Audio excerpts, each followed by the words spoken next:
இன்றைக்கி நம்ம வீட்டில் மதியானம் லஞ்சு சுட சுட ஆவி பறக்க சாதம்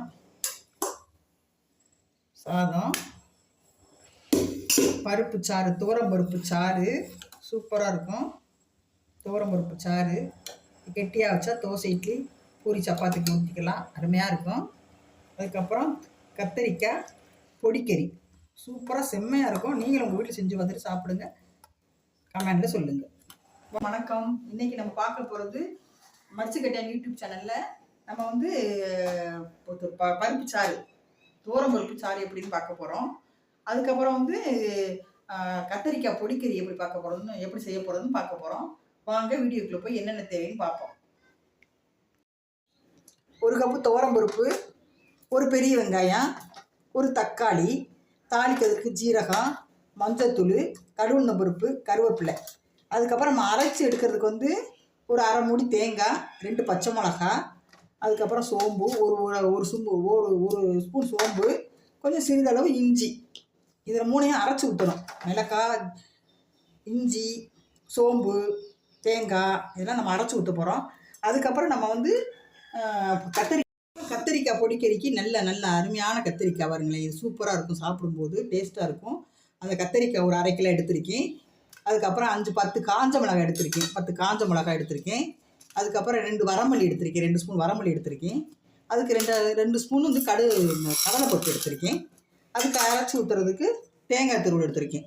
அப்புறம் மல்லித்தலை, கருவேப்பிலை. நறுக்கிட்டு அரைக்கிறதெல்லாம் அரைச்சிட்டு வந்துடுவோம். இதுக்கு 2க்குமே கத்திரிக்காய் பொடிக்கறி நறுக்கிட்டு இது துவரம் பருப்பு சாருக்கு எடுத்து எல்லாத்தையும் நறுக்கிட்டு வருவோம். அதுக்கப்புறம் தாளிக்கும் போது பார்ப்போம்.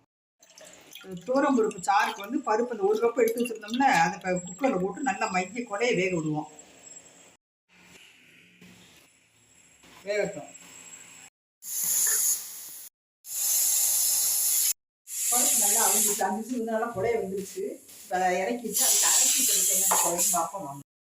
2 பச்சை மிளகா, கொஞ்சம் சோம்பு, 1 ஸ்பூன் சோம்பு, 2 பல் இஞ்சி பூ எடுத்து வச்சுருந்தோம்னா 4 துண்டு அதை எடுத்து நல்லா சீவிட்டு நல்லா எடுத்து வச்சுருக்கோம். அது ஒரு கொஞ்சம் தேங்காய் அரைச்சி ஊற்றுறதுக்காக அரை மணி தேங்காய்க்கு எடுத்து வச்சுருக்கோம். வாங்க இதை அரைச்சிட்டு வந்துடுவோம்.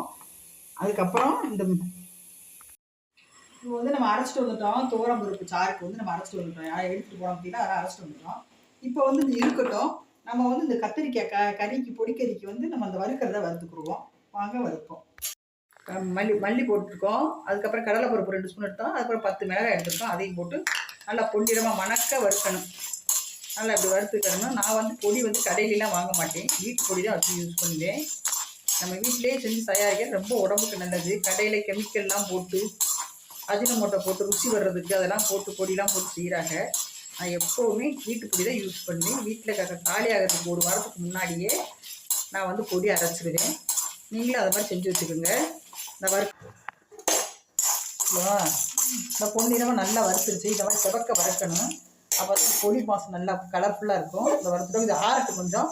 அதுக்கு முன்னாடி நம்ம வச்சு பருப்பு சாருக்கு 2 ஸ்பூன் எண்ணெய் விட்டு கடுகு பருப்பு, ஜீரகம் எடுத்து வச்சுக்கோமையா அதை போடணும், வெடிக்கவும். அதுக்கப்புறம் கருவேப்பிலை போடணும்.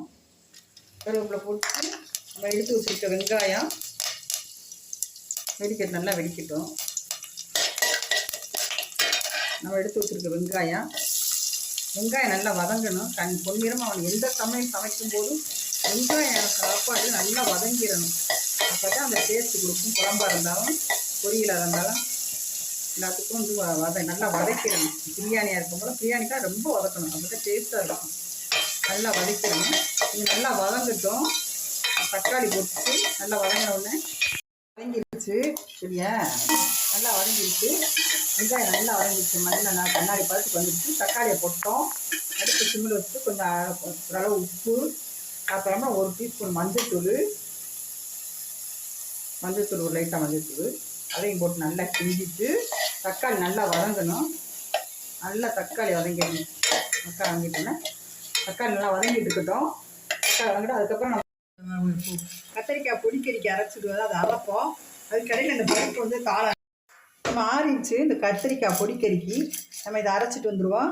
அதுக்கு முன்னால் இந்த பருப்பு நல்லா அந்த பருப்பு சாறு நல்லா கொலையை வெந்துருச்சு. இப்போ அதில் ஊற்றிடுவோம்.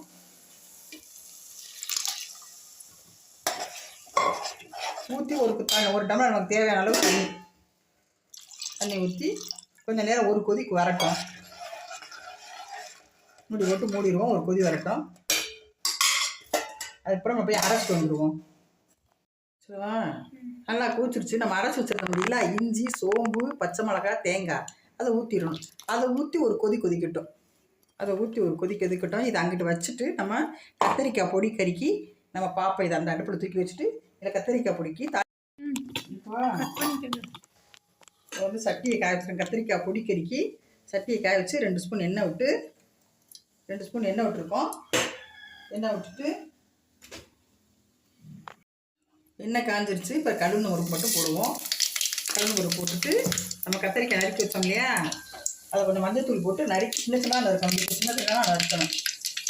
இதை காட்டி வச்சு சின்ன சின்னதாக நறுக்கிறேன் போட்டு மஞ்சத்தூள் போட்டுரும். ஏன்னு எங்களுக்கு காய்கறி உரம் போட்டு வருது, ஒரு வாடை வருது. அதனால் கொஞ்சம் நேரம் 1/4 மணி நேரம் மஞ்சத்தூளில் போட்டு அலசி மஞ்சத்தூள் மறுபடியும் 2 அலசி மஞ்சத்தூள் போட்டுடணும். இப்போ கடுகு வெடிச்சிருச்சு. போட்டு கத்திரிக்காய் அள்ளி போட்டோம். கொஞ்சம் உப்பு போட்டு சிம்மில் வச்சு வேகட்டும். கத்திரிக்காய் வேகணும் இல்லையா, அது வேகட்டும். மூடி வச்சுருவோம். மூடி கொஞ்சம் நேரம் வேகட்டும். வச்ச மல்லி, மிளகாய், கடலைப்பருப்பு இதை அப்படியே தூவிடணும். தூவி ஒரு கிண்டு கிண்டிட்டு இப்படி கிண்டிடணும். கிண்டி இதோட ஜாயிண்ட் ஆகி நல்லா வேகட்டும். ஒரு 2 நிமிஷம் அது இதோட இந்த மசாலையோடு சேர்ந்து எந்த ஒன்று கடைசியாக ஃபைனலாக தேங்காய் தூவணும். துவரம்பருப்பு சாறு ரெடி ஆயிடுச்சு. தண்ணியாக இருந்தால் சாதத்தில் போட்டு சாப்பிடலாம். இன்னும் கெட்டியாக வச்சோம்னா தோசை, இட்லி, சப்பாத்தி, பூரிக்கெலாம் சாப்பிட்டுக்கலாம். சூப்பராக இருக்கும். பருப்பு சாறு ரொம்ப ரெடி ஆயிடுச்சு. சூப்பரான துவரம்பருப்பு சாறு ரெடி. தேங்காய் தூள் போட்டு இறக்கலாம். சூப்பரான கத்திரிக்காய் பொடிக்கறி ரெடி. நீங்கள் செஞ்சு பாருங்கள், சூப்பராக இருக்கும். கத்திரிக்காய் பொடிக்கறி ரெடி ஆயிடுச்சு.